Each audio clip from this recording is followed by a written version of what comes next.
industry is entering a pivotal phase, driven by shifting global trade dynamics and rising sustainability expectations. Cost challenges, labor constraints, and regulatory shifts are prompting companies to reassess how they operate and compete. At the same time, the sector remains vital to exports, industrial value chains, and Malaysia's broader economic goals. Now, how is the industry adapting, and what does it take to stay relevant in a fast-changing landscape? This is Money Matters.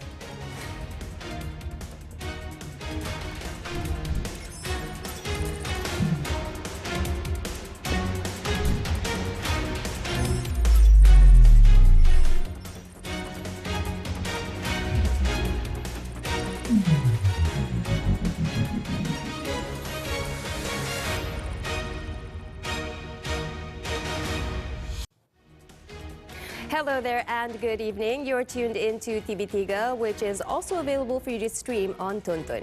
I'm Azaria Tagaya, and joining us today on Money Matters is the president of the Malaysian Plastics Manufacturers Association, C.C. Chia. Hi there, Mr. Chia. Thank you so much for joining us on the show. Yeah, thank you. Thank you for inviting me. Well, thank you for being here. And this is a very vital issue for us to assess, especially now that we have a lot of talk surrounding the U.S. tariffs and President Donald Trump and this impending effect on Malaysia. So what we want to know is, how do sudden trade measures, such as the recent U.S. tariffs, actually affect the an industry such as plastics? What are some of the ripple effects that we can see on cost measures, export strategies, and also client relationships in the industry? Yeah, thank you for inviting me. Before I go into answering your questions, let me just give a sentence on the MPMA, the Malaysian Plastic Manufacturers Association. We have about 900 members and annual turnover about 65 billion ringgit in 2024. So direct exports out of 65 billion is about 28%, at about 18 billion. And then indirect exports is also about 30%. So overall, direct, indirect exports are about 60%. All right. So definitely the tariff, reciprocal tariff imposition by President Trump is impact to the industry. I mean, first of all, when the President Trump announced the tariff, it was very short notice, although he talked about it, but there's no actual number until 2nd of April. Yeah, Malaysia kena 24% at the time, and then Vietnam 46%, and the other countries also varying number of percentage, basically depending on the trade surplus against the U.S. So we were given a very short period to negotiate. The deadline was sometime in July, and then it was extended by a month to sometime in August.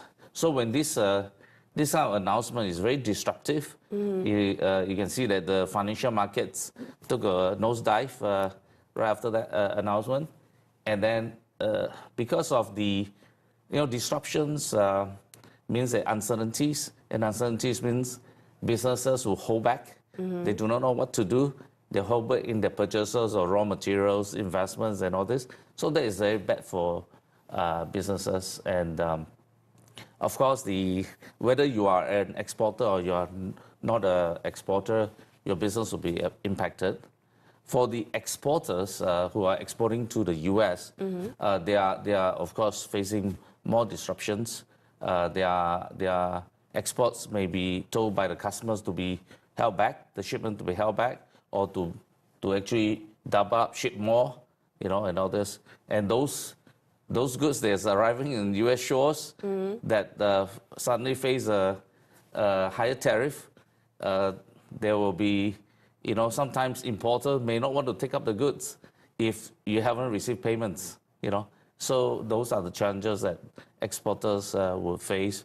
Sometimes the importer will also ask to share the higher cost, the higher tariff, and all this. So these are very, very disruptive period. Yes. But of course, during this, also some businesses see some opportunities. For example, I have a friend who's in the logistic business, and his warehouse sees sudden surge in demands because exporters need to help back store their goods, and so there's opportunity for some businesses, but overall it's not good. Oh, okay. Yeah. So in this current climate, Mr. Chia, Yeah. how can we stay competitive in ASEAN, especially with our peers such as Thailand and Vietnam aggressively scaling up in plastics and also packaging? Is Malaysia losing its competitive edge, and what are the structural gaps that we perhaps would need to close, if any? Okay, this is a very, very good question, especially for Vietnam. Vietnam has their plastic industry has grown at 3 times the pace of Malaysia. We are growing at only about 5% annually. They are growing at about 15% annually at least for the past 5 years. So from industry that is half the size of the Malaysian plastic industry, now they are double the size. Yeah. So why are they more competitive? The answer is very simple. Because their government practice an open regime where there is no polymers can be imported into Vietnam at 0 duty, and that means that they can access to the most competitive resin supply in the international market, and therefore they are able to they are more competitive. All right. So Malaysia, on the other hand, we have a 10% import duty on resins coming in from outside of ASEAN. So therefore, our resin supplies, the price is typically at about 10% higher than Vietnam. So we are not competitive against Vietnam, and that's why we are losing steam. And because of that, China is also Chinese producers are also able to access cheaper resin supplies from the international market, and with their bigger scale, they are able to export to Malaysia. So Malaysia imports from China of finished products have been growing very fast. It has reached about 6.5 billion in 2024. Okay, so some of the things that you mentioned now, especially the rising costs, some of the challenges that we're facing right now, between the rising input costs, labor shortages, energy hikes, and also compliance demands, how are the margins holding up in the plastic sector? Now it's very challenging. Margins is not good. It's a challenge to maintain it. So this year we are hit with the increase in minimum wage from 2005 to 2007 on February 1st. There is the labor shortages and the fuel rationalization, and recently there is the expansion of the SST. So this is gonna hit the industry with the higher cost of doing business. So margins will be squeezed. So some of the manufacturer would have no choice but to pass the higher cost to the consumer. Yeah. So many of the players in the plastics industry are also SMEs. So we also want to find out what effect this will have on them. But hold that thought, because we're going to get to that after this short commercial break. When we come back, more with the president of the Malaysian Plastics Manufacturers Association, C.C. Chia. Don't go anywhere. Money Matters will be right back.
Welcome back to Money Matters. You're still with me, Azaria Tagaya, and we're speaking to the president of the Malaysian Plastics Manufacturers Association, CC Chia. Now, Mr. Chia, before the break, we had a little overview about the plastics industry in Malaysia and some of the effects that it will have on the players in the industry. But we also want to see how this affects the smaller players, the SMEs, because a lot of the players in the industry are in the SME business. So in this high cost, high compliance era, is there a risk that smaller players may not be able to survive, especially in the transition to sustainability and also tech adoption in the industry? Yeah, okay. So the compliances is definitely coming at a cost, but also giving you more opportunities. I would say that the current level of compliances to, let's say, the SMITA, the International Labour Organization, compliances to sustainability and others, it is giving to the SME is a higher handicap for them because it costs money, and to comply to it, they may not have the capital or the capability to comply fully. So it's a challenge for SMEs. Fortunately, some of their customers, the MNCs and the GLCs or big companies who are buying from the SMEs, they have programs to kind of let the SME give them the space and the help to comply. So certainly it's a challenge, but I would say that if they aim to do it, they can still achieve it. Yeah. What about the association? Any type of support that is currently working on the ground? We can only provide the platform and the what I call informations and technology to share with them, so to help them achieve it. On the tech compliances, I think there are a number of products in the market leading they have on different level of complexity. So bigger companies may have bigger budget and they're able to buy the most sophisticated products to achieve their tech requirements. But SMEs do have cheaper and also very effective, very cost-effective tools that they can adopt. All right. Yeah. So. Okay, so right now the issue of ESG demands, especially for the industry, with environmental scrutiny intensifying for industries in Malaysia and also globally, we have some issues that we have to look at, especially waste management, recyclability, carbon tracking. Now, in these terms, are we falling behind in global expectations? How are Malaysian companies actually adapting to this ESG transformation? Yeah, ESG transformation, I think the industry is already moving towards that direction.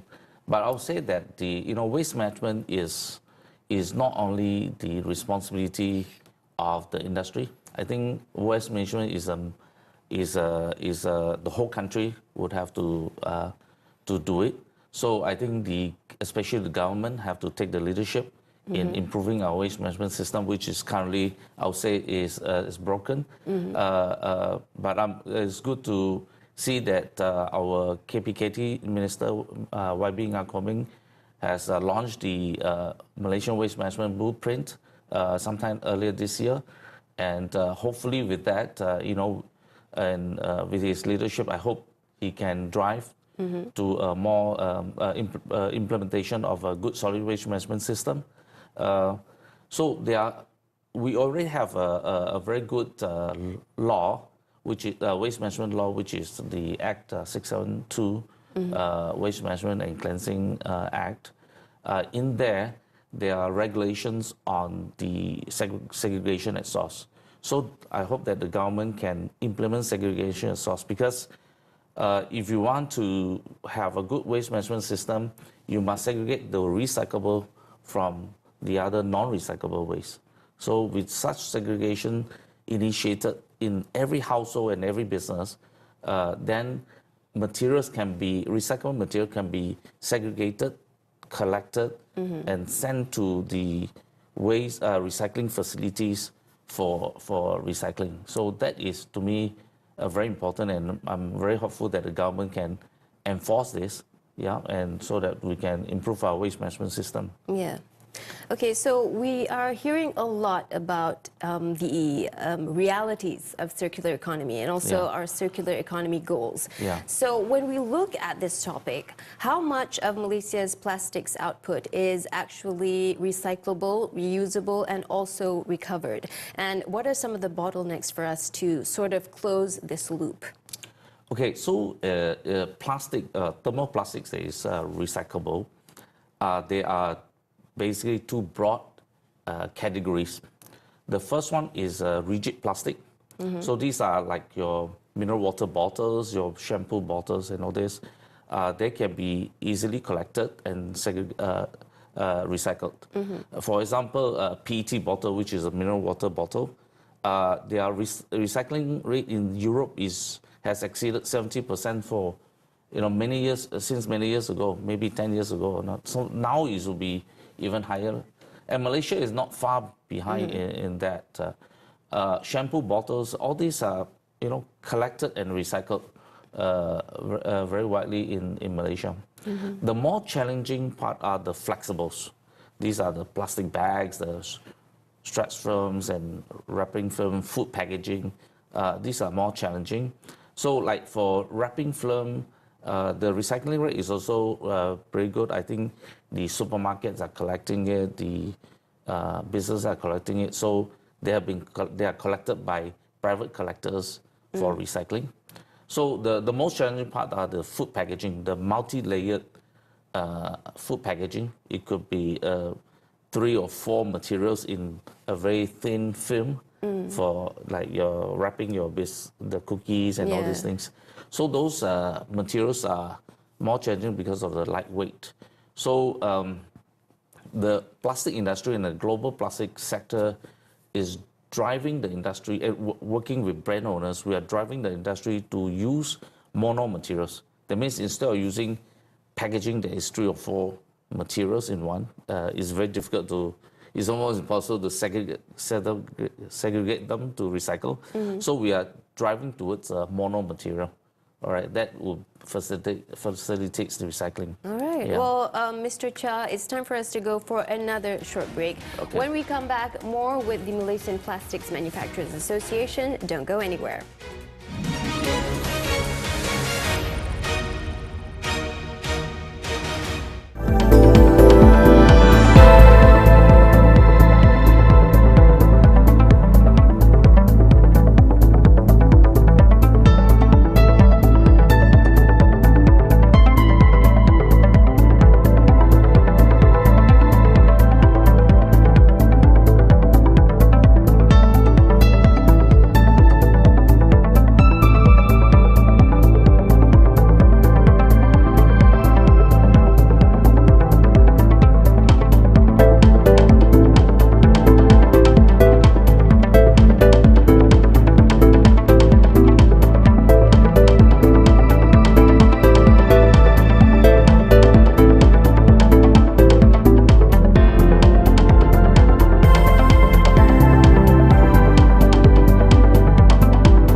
Back with us on Money Matters, and we're with the president of the Malaysian Plastics Manufacturers Association, Mr. C.C. Chia. Now, Mr. Chia, before the break, we were talking a little bit about the bottlenecks to closing the loop, and you were mentioning something about education. Yeah, I just want to elaborate on the part of education. Well, MPMA, we have come up with, we always know that to improve the recycling rate, we need to educate our children about the importance of recycling.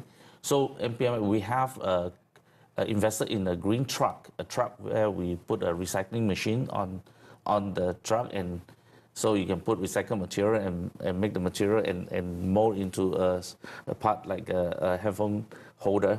So we've been, this truck, we have been going around the country to more than 1,000 schools and educating tens of thousands of school children on the importance of recycling. Oh, that's interesting. Yeah. Now, when we talk about the plastics industry, talk about Industry 4.0 is actually everywhere. So when we look at the plastic industry, it actually remains a very labor-heavy industry.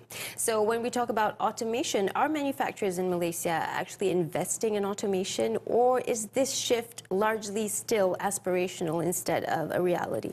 Well, I don't know about Industry 4.0, but automation is necessary, is inevitable. The industry is doing it because we are doing it because we can't get enough workers. The government is making hiring of local foreign workers more difficult, more challenging.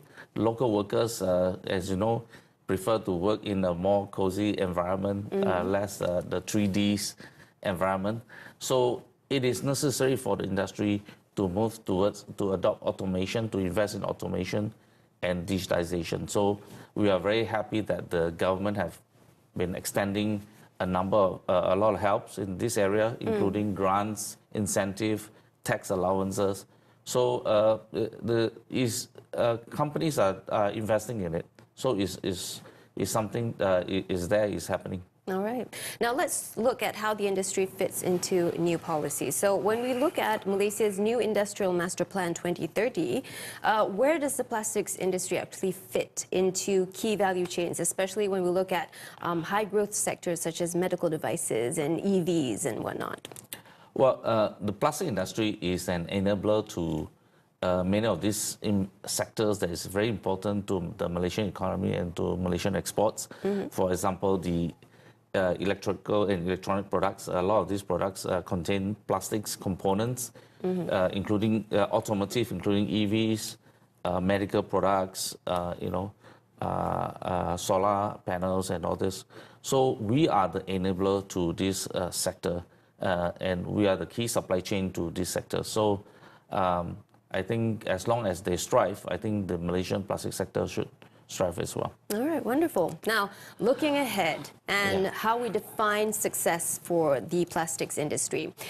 Say 5 to 10 years ahead, what do you think will be the defining factor for companies that are still standing and those that actually fail to adopt and adapt? How do you stay relevant in the ever-changing landscape? Well, I'm hopeful that within the next 5 to 10 years, the Malaysian plastic industry should be able to reach 100 billion ringgit turnover as a whole industry. It is a very challenging world.